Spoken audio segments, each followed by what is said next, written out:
तो हमने पढ़ा था, देखो मिड पॉइंट थ्योरम में तुम्हें हमेशा दो मिड पॉइंट्स दिए जाएंगे किन्हीं भी दो साइड के। जैसे यहाँ पे ई और एफ पिछले वाले जो हमने थ्योरम करी थी मिड पॉइंट थ्योरम में, वहां पे मिड पॉइंट था। ठीक है। और क्या दिखाना था, ये दिखाना था कि भाई ई एफ पैरेलल है बीसी के। ये मिड पॉइंट थ्योरम है। यानी कि तीन चीज है अगर मैं बात करूं, एक ई है जो कि मिड पॉइंट है एक साइड का, एक दूसरा मिड पॉइंट है जिसको मैं एफ बोल रहा हूं, और एक ई एफ पैरेलल बीसी। तो इन तीन चीजों पे मिड पॉइंट थ्योरम चल रही थी। क्या? ई मिड पॉइंट है किसी साइड का, जैसे ए बी हो गया, और एफ मिड पॉइंट है ए सी का। ये मिड पॉइंट थ्योरम में दिया हुआ था। तो हमें प्रूव करना होता था E F parallel B C, और उसके अलावा एक और चीज थी E F half B C. अब उसको छोड़ो, E F half B C को। तो हम बात कर रहे हैं मिड पॉइंट थ्योरम में हमें मिड पॉइंट दे दिए जाते थे और प्रूव करना था E F parallel B C है। Converse of mid point theorem में क्या होगा, एक पॉइंट दिया जाएगा और ई एफ पैरेलल दी जाएगी थर्ड साइड के। तो जो सेकंड साइड पे जहां पे ये लाइन, ठीक है, ये जो लाइन है ई से मैंने बनाई है, जहां पे भी इंटरसेक्ट करेगी साइड ए सी को, वो पॉइंट प्रूव करना है कि वो मिड पॉइंट है। ठीक है, दोबारा से समझो। ये तुम्हें अब समझ आ गया है कि कन्वर्स में क्या होगा। तो कन्वर्स में मिड पॉइंट में क्या होता था, दो मिड पॉइंट देते थे, उससे एक लाइन सेगमेंट को मिला देते थे। ठीक है। यहां पे क्या होगा, यहाँ पे एक मिड पॉइंट दिया है और जो लाइन है वो पैरेलल होगी थर्ड साइड के। ठीक है। तो यहां से मैंने क्या करा, एक मिड पॉइंट है ई, यानी कंफर्म है ए बी का मिड पॉइंट क्या है, ई। ए सी का मिड पॉइंट क्या है वो नहीं हमें दिया, ना हमें पता। हमने बी सी के पैरेलल लाइन बनानी शुरू करी, तो कुछ इस तरीके से बनी। ठीक है। ए सी को जहां पे भी इंटरसेक्ट कर दिया उसको मैंने एफ लिख दिया। तो ई एफ बी सी के पैरेलल है। ई मिड पॉइंट है ए बी का। एफ जो है वो हमें नहीं पता है मिड पॉइंट है या भी नहीं है। ठीक है। तो हमें फाइनली ये प्रूव करना है कि भाई कभी अगर ऐसा होता है कि एक मिड पॉइंट से कोई लाइन सेगमेंट बनाई जाती है, कोई लाइन बनाई जाती है किसी थर्ड साइड के, तो सेकंड साइड को जहां पे भी उसने इंटरसेक्ट करा वो पॉइंट मिड पॉइंट होता है। हमें ये प्रूव करके देना है, यानी एफ को मिड पॉइंट बताना है। ठीक है, ए सी का, यानी कि ए एफ और सी एफ इक्वल है। तो जैसे ही ए एफ और सी एफ इक्वल होगा तो मैं कह सकता हूं दूसरे शब्दों में कि भाई एफ मिड पॉइंट है ए सी का। ये समझ आया? जल्दी बोलो। यस। है ना? तो यहाँ पे हमें एक मिड पॉइंट दिया हुआ है, दूसरा एक साइड जो ट्राइंगल की साइड है उसके पैरेलल ई से मिड पॉइंट से एक लाइन बनाई है जो कि इसके पैरेलल होगी। ठीक है। अब ये लाइन जहां से भी जा रही है और जहां पे भी इसने सेकंड लाइन को कट किया है, वो वाला पॉइंट हम कह रहे हैं कि भाई मिड पॉइंट होता है, ये प्रूफ करो। ठीक है। तो इसलिए हम इसको कन्वर्स बोल रहे हैं। तो हमें क्या क्या दिया हुआ है, एक ट्राइंगल दिया हुआ है एबीसी, एक मिड पॉइंट दे दिया, E is mid point of A B, और एक लाइन है एल जो कि हम ई से बना रहे हैं, यानी मिड पॉइंट से, जो कि पैरेलल होगी बीसी के। बस हमें ये दिया हुआ है। प्रूफ क्या करना है हमें, इस पे हम बात कर चुके हैं, F is the mid point of A C. Same construction करना पड़ेगा इसमें।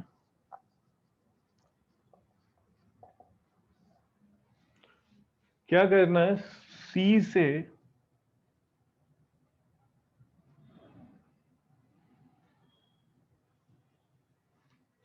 एक लाइन बनानी है जो कि पैरेलल होगी किसके, ए बी के। तो यहाँ पे हम लिख रहे हैं through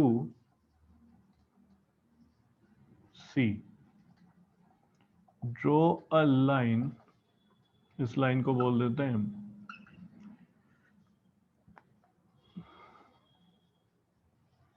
parallel to A B, parallel to A B.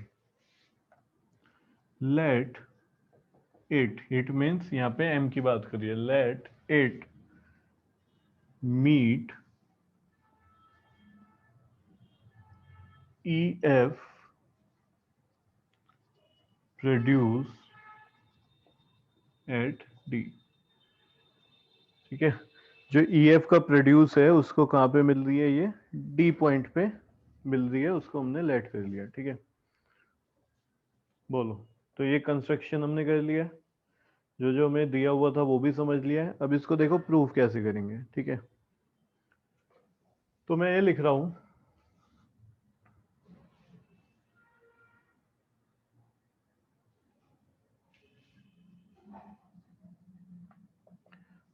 Mid point में क्या करते थे हम, पहले पैरेललोग्राम बनाते थे यहाँ पे, सॉरी बीच में लास्ट में जाके हम पैरेललोग्राम बनाते थे, इसको क्या करके, कॉन्ग्रुएंट करके। यहाँ पे हमारे पास पैरेललोग्राम सबसे स्टार्टिंग में बनाना है। कैसे, देखो बनाया है ये। वो ये कह रहे हैं कि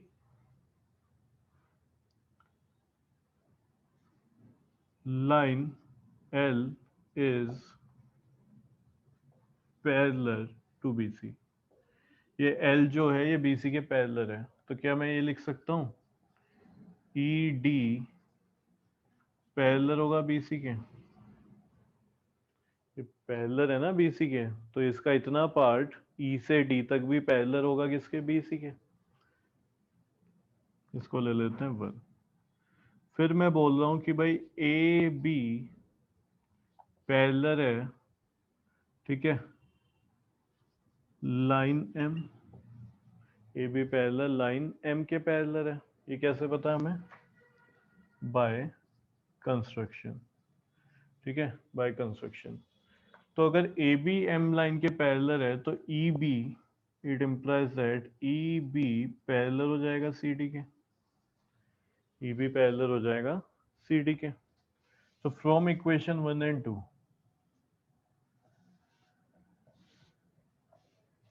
ध्यान देना 1 में क्या है, ED पैरेलल हो गया BC के, एंड EB पैरेलल है CD के, ठीक है।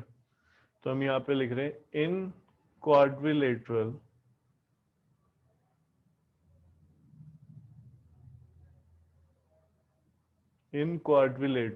EBCD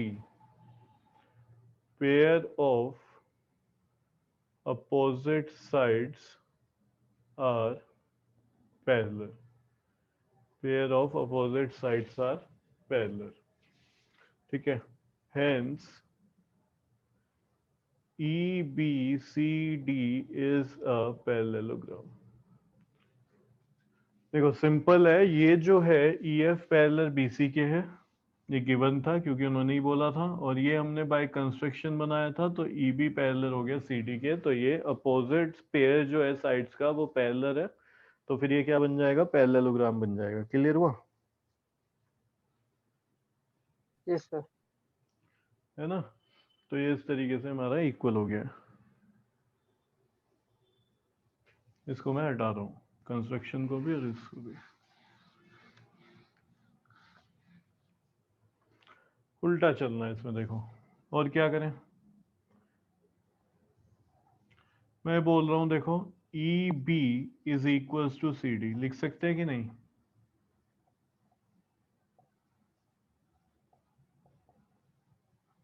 यस सर, क्योंकि पैरेललोग्राम।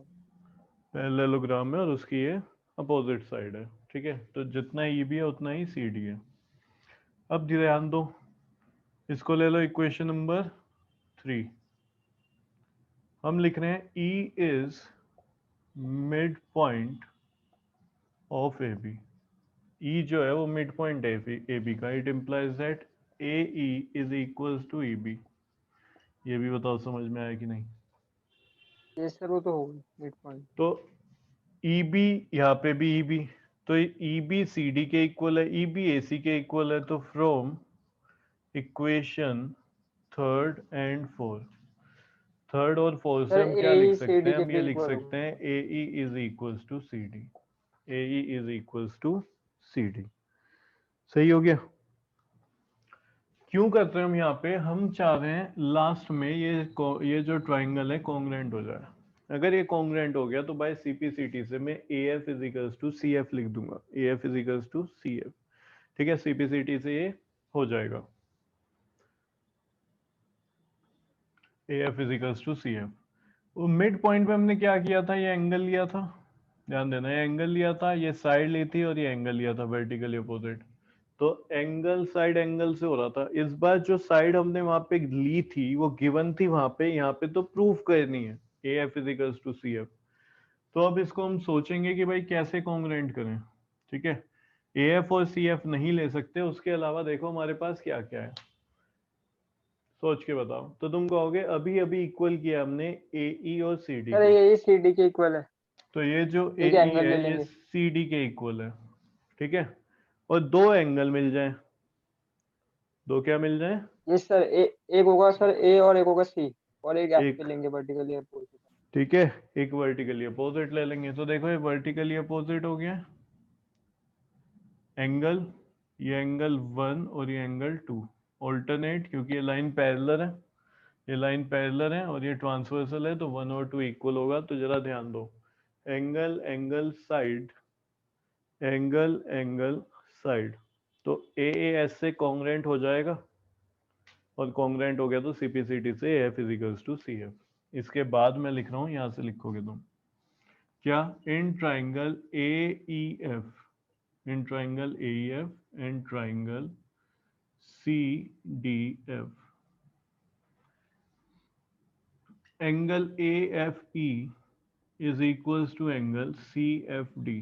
रीजन क्या होगा इसका, वर्टिकली अपोजिट एंगल्स। ठीक है, सी एफ डी और ए एफ ई।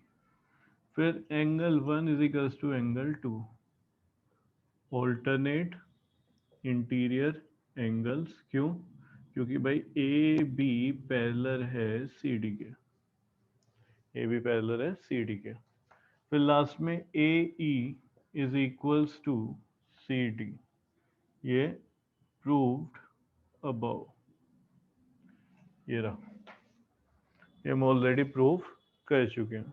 ठीक है, उसके बाद क्या लिखेंगे, therefore triangle AEF congruent triangle CDF by angle angle side। फिर AF is equals to CF CPCT, AF is equals to CF CPCT। तो क्या लिख सकता हूं मैं, hence F is mid point of AC, hence F is mid point of AC। तो कभी भी किसी ट्राइंगल में अगर एक पॉइंट मिड पॉइंट से कोई लाइन पास हो रही है और ऐसे पास हो रही है कि साइड के क्या है, पैरेलल है, तो जहां से भी वो पास होगी थर्ड साइड को, वो बाइसेक्ट करते हुए पास हो जाएगी। ठीक है, और मिड पॉइंट में क्या था कि अगर दो मिड पॉइंट से कोई लाइन पास हो रही है, लाइन सेगमेंट, तो थर्ड वाली साइड के पैरेलल भी होगी और थर्ड वाली साइड के हाफ भी होगी।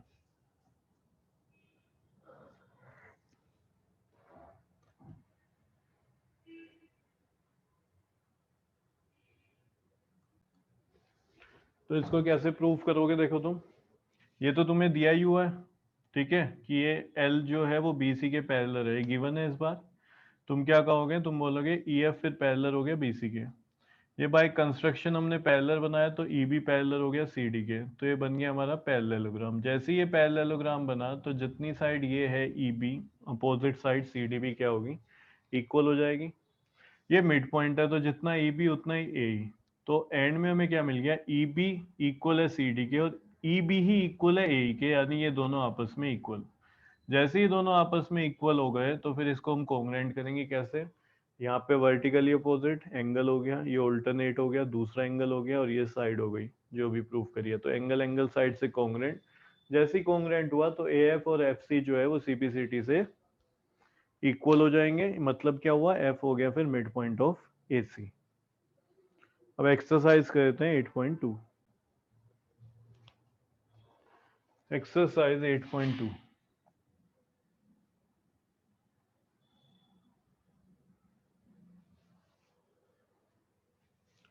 क्वेश्चन नंबर 1, ये बना लेते हैं एबीसीडी क्वाड्रिलेटरल, बोल रहे हैं कि वो क्वाड्रिलेटरल है, कुछ ऐसा सा बना हुआ है, देखो।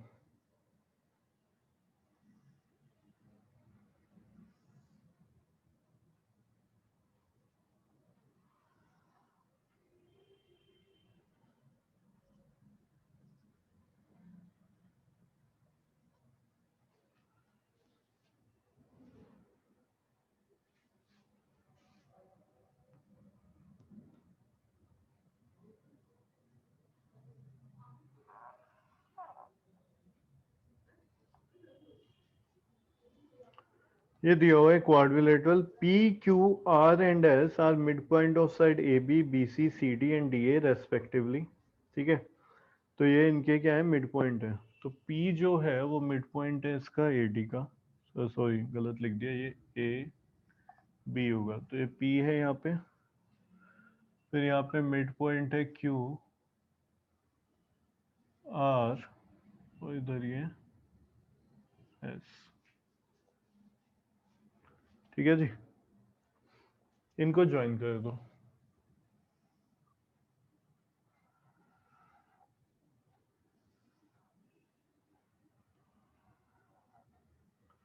लो जी ज्वाइन कर दिया। ठीक है, A C is a diagonal, A C diagonal है इसका क्वाड्रिलेटरल का।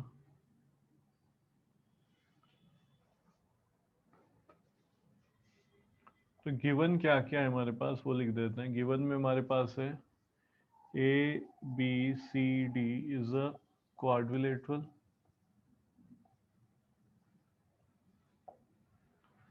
P Q R and S R mid points, R mid points, R mid points of sides. देखो सबसे पहले P है तो यहाँ पे ए बी, Q के लिए B C, C D and A D respectively. फिर उसके बाद क्या दिखाना है हमें, ये 3 पॉइंट है, इनको लिख देंगे हम। तो फर्स्ट है टू शो में, देखो टू शो पहला कि भाई एस आर पैरेलल है ए सी के और एस आर हाफ है ए सी का। ठीक है जी, पी क्यू इक्वल है एस आर के, पी के इक्वल हो गया एस आर के। और लास्ट है P Q R S is a parallelogram. कहाँ है P Q R S? P Q R S ये है, इसको दिखाना है कि ये जो पैरेललोग्राम अंदर है। वो बना बस पूरा। ठीक है, तो इसको मैं दिखाना है कि ये पैरेललोग्राम है।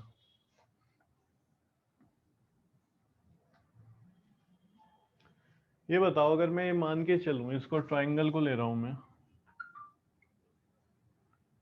First point in triangle A C D, दिख गया A C D? Yes sir दिख गया। S is mid point of A D and R is mid point of C D. ठीक है, therefore by mid point theorem. Mid point theorem क्या कहती है, अगर दो मिड पॉइंट्स को ज्वाइन करे तो एक लाइन सेगमेंट है तो थर्ड साइड के पैरेलल होगी। तो यहाँ पे हमें दिख रही है भाई ये मिड पॉइंट है, तो इनको ज्वाइन करते हुए जो बन रहा है ये एस आर, ठीक है, ये पैरेलल होगा ए सी के एंड एस आर हाफ होगा ए सी के। तो इस तरीके से लिखा जाता है। ठीक है, समझ आया कैसे अप्लाई होता है मिड पॉइंट थ्योरम? क्वेश्चन को में कैसे करेंगे इसको? सर एक बार फिर से बताना। हाँ, एक बार फिर से बताना है। देखो इससे रिपीट। मिड पॉइंट थ्योरम तुम कहाँ पे लगा सकते हो ये बताओ, क्या क्या सर दिया जहाँ होता दो था मिड मिड पॉइंट? पॉइंट्स हो। जहाँ पे दो मिड पॉइंट्स हो और उन दो मिड पॉइंट्स को बनते हुए एक लाइन सेगमेंट ज्वाइन कर रही है उन दो मिड पॉइंट्स को। तो इस वाले ट्राइंगल में अगर बात करूं, मिड पॉइंट थ्योरम ट्राइंगल में लगती है, तो मैंने एक ट्राइंगल ले लिया ए सी डी। इस ए सी डी में दो मिड पॉइंट है और उन दोनों को ज्वाइन कर रही है एस आर। तो ये बताओ यहाँ पे जब मिड पॉइंट थ्योरम लगाऊंगा तो एस आर पैरेलल ए सी होगा कि नहीं होगा, और एस आर हाफ होगा ए सी। तो जब भी हम मिड पॉइंट थ्योरम अप्लाई कर रहे हैं कहीं पे, तो हमें सिर्फ और सिर्फ दो मिड पॉइंट दिखाने हैं। तो हमने दिखा दिया, हमने बोला एक एस मिड पॉइंट है एडी का और आर मिड पॉइंट है डीसी का, तो इनसे बनने वाली जो लाइन सेगमेंट है एस आर वो थर्ड साइड के एसी के पैरेलल होगी और उसके ही हाफ होगी। इस तरह आ गया। हाँ, कुछ कह रहा है? नो सर आ गया। आ गया ना समझ? चलो यस अब देखो यहाँ पे ये क्या कह रहे हैं, P Q is equals to S R. P Q और एस आर को ये क्या कह रहे हैं कि ये दिखाना है कि ये इक्वल है। चलो अभी देखते हैं, ये रहा पी क्यू और ये रहा एस आर। अब मैं क्या कर रहा हूं, इन ट्राइंगल एबीसी, एबीसी मैंने ट्राइंगल ले लिया, एबीसी में भी कोई दो मिड पॉइंट है क्या? यस सर, देखो पी दो एंड मिड क्यू। है ना, पी एंड क्यू, तो P is mid point of A B and Q is mid point of A C. Therefore by mid point theorem, तो by mid point theorem क्या हो जाएगा तुम ही बताओ। सर हम्म, पी की इक्वल हो जाएगा ए सी के। पी क्यू इक्वल हो जाएगा ए सी के, ये बोला। यस। पी क्यू पैरेलल होगा एसी के, P Q yes sir, half. Parallel होगा एसी के और हाफ होगा, इक्वल नहीं होगा। तो हम यहाँ पे लिखेंगे P Q parallel AC and P Q half AC.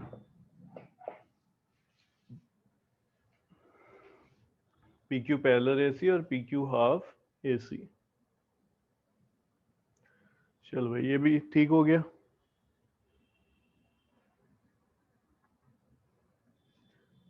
बोलो जल्दी से। Yes sir.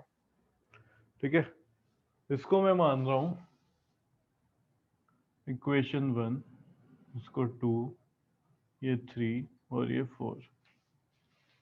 ठीक है, हमने इक्वेशन मान लिया। अब ध्यान देना, हमें प्रूफ क्या करना है, हमें दिखाना है P Q is equal to S R. P Q equal है एस आर के। यहाँ पे देखो पी क्यू तो किसके इक्वल है, हाफ ए सी के। एस आर भी किसके इक्वल है, हाफ ए सी के। तो आपस में भी इक्वल हो जाएंगे क्योंकि सेम चीज के ही इक्वल है। यस सर, इक्वल हो जाएंगे। तो यहाँ पे मैं लिख रहा हूँ फ्रॉम, ठीक है, सेकंड के लिए अभी सेकंड पार्ट स्टार्ट हो गया हमारा, फ्रॉम इक्वेशन 2 and 4 हम क्या लिख रहे हैं, S R is equals to P Q या P Q is equals to S R. ये लिख लो, S R is equals to P Q, S R is equals to P Q. ठीक हो गया ये भी, हाँ यस सर आया ना सर, ये समझ। पैरेललोग्राम प्रूफ हो गया। पैरेललोग्राम प्रूफ हो गया, कैसे प्रूफ हुआ जल्दी बता। सर वो इक्वेशन देख ली हमने। इक्वेशन 1 और 3 के लिए मैं काम कर रहा सर हूँ। देखो three. P Q R S को पैरेललोग्राम बनाना है, पी क्यू आर एस को पैरेललोग्राम, ये हटा दूं बस, ये लास्ट सर पार्ट ही एक ही रह गया साइड हमारा। को, सर एक पेयर को सर अपोजिट भी दिखा देंगे और इक्वल भी दिखा देंगे। चलो जी देखते हैं कैसे होगा। तो थर्ड पार्ट कर रहा हूँ मैं, यहाँ पे लिख रहा हूँ फ्रॉम इक्वेशन 1 and 3। तो यार ध्यान दो, एस आर पैरेलल है एसी के एंड एस आर पैरेलल है किसके, सॉरी, पी क्यू पैरेलल है एसी के। यहाँ पे ध्यान दो, एस आर ए सी के पैरेलल है, पी क्यू भी पैरेलल है एसी के। एस आर ए सी के पैरेलल है, पी क्यू भी पैरेलल है एसी के। तो आपस में भी तो फिर पैरेलल हो जाएंगे। It implies that S R parallel P Q. यहाँ तक बताओ, ये स्टेप देखो भाई, इधर समझो ना, जब हमने मिड पॉइंट थ्योरम लगाई थी तो एस आर किसके पैरेलल आया था, थर्ड साइड के एसी के। जब इसमें लगाई तो पी क्यू भी एसी के पैरेलल आया। तो आपस में भी तो फिर पैरेलल हो जाएंगे क्योंकि दोनों सेम चीज के पैरेलल हैं, तो फिर आपस में ही पैरेलल होंगे। मैं तुमसे बोलूं कि भाई यहाँ पे एक लाइन जा रही है और ये इस लाइन के पैरेलल है, ठीक है, इस लाइन के क्या है, पैरेलल है, और इसी लाइन के पैरेलल ये वाली लाइन है, तो फिर तो ये भी पैरेलल होंगे ना। भाई पैरेलल क्या होता है, जिसके बीच में, हर पॉइंट के बीच में इक्वल डिस्टेंस चलता रहे, वो लाइन पैरेलल है। तो अगर ये इसके पैरेलल है, ठीक है, ये वाली लाइन इसके पैरेलल है बीच वाली के, और ये भी इसके पैरेलल है मिड वाली के, तो फिर ये आपस में भी तो पैरेलल होंगी ना। आपस में भी क्या हो जाएंगी, ये पैरेलल हो जाएंगी। ऐसे सपोज करो एक ट्रेन यहाँ से जा रही है और एक ट्रेन यहाँ से चली गई कुछ टाइम बाद, तो जो दोनों ट्रेन है वो एक दूसरे के पैरेलल ही तो गई हैं। या मैं बोलूँ एक इधर चली गई एक उधर चली गई, तो दोनों एक दूसरे के पैरेलल ही हैं। तो इसी तरीके से हमने क्या किया, वहां से S R parallel A C, P Q parallel A C, तो दोनों ए सी के पैरेलल हैं, तो S R parallel P Q. ठीक है, ये क्या है हमारे पास, इक्वेशन नंबर 5 ले लो। अब खुद देखो, S R parallel P Q आए वहां से, और वहां से क्या है, S R equal P Q, तो अपोजिट साइड इक्वल भी है और पैरेलल भी है, तो फिर वो क्या हो जाएगा, पैरेललोग्राम। इसको मैं ले रहा हूँ 6। तो हम लिख रहे हैं from equation 5 and 6 we get S R parallel P Q, S R equal P Q. ठीक है, तो क्या लिखेंगे हम, in quadrilateral SPQR, a pair of opposite sides are equal and parallel, equal and parallel। And में क्या लिख देंगे हम, hence PSPQR, जो भी नाम वहां पे लिखा हुआ है देख लेना, PQRS है शायद, PQRS is a parallelogram, hence PQRS is a parallelogram।